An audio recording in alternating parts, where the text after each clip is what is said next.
Eu até meus 17 anos, nossa, com muita força, eu sempre usei minha fé como oficina dos meus próprios desejos, cara. Era só pedir, Bruné. Eu só pedia. Pra mim, a fé era uma oficina de criar os meus desejos.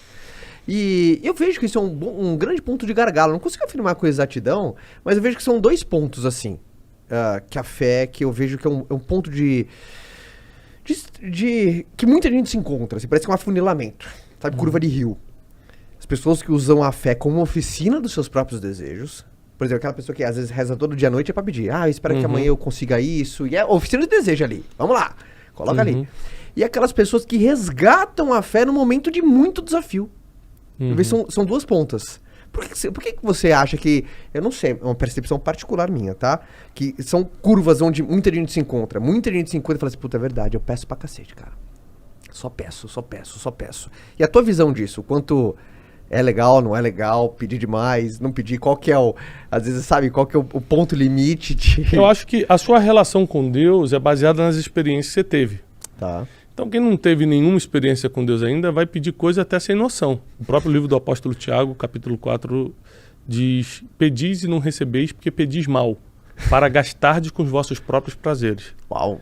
Então, nossa, repete, cara, achei incrível. Tiago, capítulo 4, tá. Diz assim: pedis e não recebeis porque pedis mal, para gastardes com os vossos próprios prazeres. Então, o cara chega para Deus e fala assim: Deus, eu tô querendo muito uma Ferrari, sabe? Eu tô querendo me levantar nessa vida. Eu falo, cara, por que eu vou dar uma Ferrari pra esse cara? Não tem sentido, sabe? E tem gente pedindo aquilo que quer para Deus, que é como se fosse pedir uma Ferrari. Não tem sentido para Deus. Eu falo, não tem sentido eu te dar isso. E tem gente que tá pedindo algo pelo outro, às vezes. É pedir e é legal isso, né? Tem gente que acha que Deus é seu servo, que Deus vai atender tudo. E na verdade Deus dá conforme a sua vontade. Então antes de você se tornar um perito em pedir, entenda qual é a vontade de Deus. Que é muito mais fácil você encaixar o teu pedido com aquilo que ele quer. Vou dar um exemplo. Tem uma oração, uma pregação minha no YouTube chamada Oração Inteligente. Tem quase 3 milhões de views no YouTube, só essa pregação. Tá. E eu explico o seguinte: por que a oração inteligente? Porque tinha uma mulher em Israel chamada Ana, que era, quando não pode ter filho, estéril. Era estéril. Tá. E o sonho dela era ter um filho, e ela não conseguia ter filhos. E naquela época podia ter mais de uma esposa. O marido dela, Eucana, tinha uma outra esposa chamada Penina, que tinha filhos e ficava caçoando dela. Então todo ano ela subia no lugar onde era feita a adoração, que na época não tinha Jerusalém, e ela estava em formação, esse processo de Jerusalém e tal, e ela sacrificava ao Senhor e pedia um filho. E a Bíblia diz que Deus, vendo que ela estava sendo caçoada por outra, Deus intervém a favor dela. Porque a Bíblia diz assim que quando o teu inimigo cair, não ria dele. Porque Deus pode ver isso e ter misericórdia do inimigo. Então, assim, cara, a Bíblia é muito perfeita. O negócio foi escrito 1000 anos antes, encaixa com o que está acontecendo aqui. É um negócio assim, cara, é muito perfeito. Meio aquela coisa que um cara caiu, nunca torça contra alguém, né? Exatamente. Não, segue tua vida, deixa a justiça de Deus cuidar. Da mesma forma, não procura a justiça própria. A Bíblia diz que nós temos um advogado, Jesus Cristo, é ele que resolve. E eu creio nisso e estou de pé até hoje, 40 anos de idade, estou seguindo. Tá. Então, ela pede e Deus apressa o pedido dela primeiro porque ela estava debaixo de perseguição. Toda vez que você está debaixo de uma perseguição, de uma calúnia, de alguém querendo competir com você, sendo injusto com você, Deus sempre fica do lado do mais fraco. Deus sempre fica do lado do órfão e da viúva. Está na Bíblia, está escrito, não é o que eu acho, não. Então, nunca oprima o mais fraco, que geralmente Deus toma um partido do mais fraco. Segunda coisa que a gente aprende aqui é que ela começa a pedir um filho a Deus, começa a pedir um filho a Deus, começa a pedir um filho a Deus e Deus nunca dá. Mas tem uma época que o povo de Israel começa a pedir um profeta.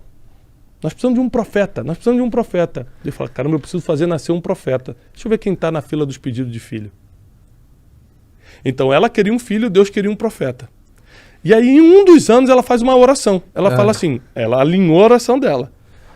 Se tu me deres um filho, eu te devolvo o mesmo filho como um profeta. Ele falou, fechado, pronto. Deus dá o filho para ela no mesmo ano. Tira a vergonha dela, porque aí acaba aquela perseguição, a outra para de caçoar, não sei o que, papá. E ela pega Samuel, nasce o famoso profeta Samuel, daí vem o famoso profeta Samuel, que foi o profeta que ungiu Davi a rei, pai de Salomão.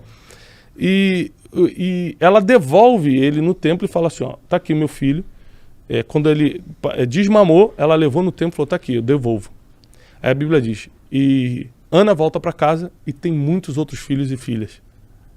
Então, é uma história assim que mexe muito com a minha fé, porque é você alinhar a sua oração com a vontade de Deus. Aí as coisas acontecem. Se eu pedir coisa que não tem nada a ver, Deus fala, tá doido. É a mesma coisa, eu tenho 4 filhos. Meu filho José chegar, pai, você me ama? Claro, filho, te amo. Me dá uma Lamborghini? Não tem sentido nenhum esse pedido. Não tem sentido, você não tem idade, você não tem carteira. A gente não tem dinheiro para isso. Eu vou pedir pro tio Caio, quem sabe ele transfere. Tio Caio faz um pix pra gente. Mas isso é uma coisa que eu sempre falo, né? É o quanto a gente julga as coisas. Ah, tá dando errado. Mas tá dando errado porque dentro do seu julgamento você acha que tá dando errado. Uhum. É o seu modo de ver, a sua interpretação. É o seu modo de ver. E lá na frente, em algum momento, isso vai fazer sentido do porquê que tá dando errado, mas na verdade tá dando certo. Isso tem a ver com uma frase que eu coloquei num dos meus últimos livros. Agora eu coloquei o seguinte: o que você chama de problema, Deus chama de treinamento. Então para você é um problema. Espetacular. Exato. Entendeu? Você tá vendo como problema. Deus que tá lá de cima já viu a linha do tempo toda, viu a processo. timeline, já viu. Ele falou: isso aqui é um treinamento necessário para você entender isso aqui na frente.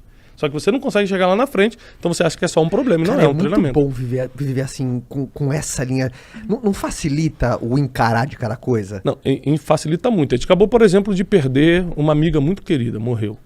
Ataque do coração do nada, nova. Buf.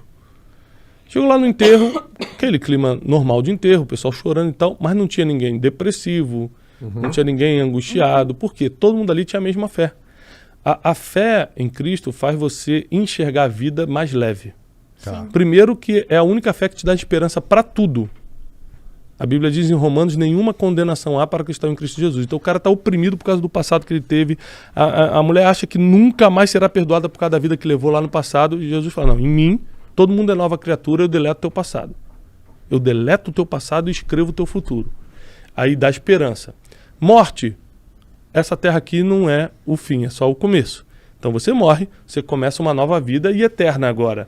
Então, não existe nada, nenhum problema que você me traga que o evangelho não ofereça uma esperança. E leve.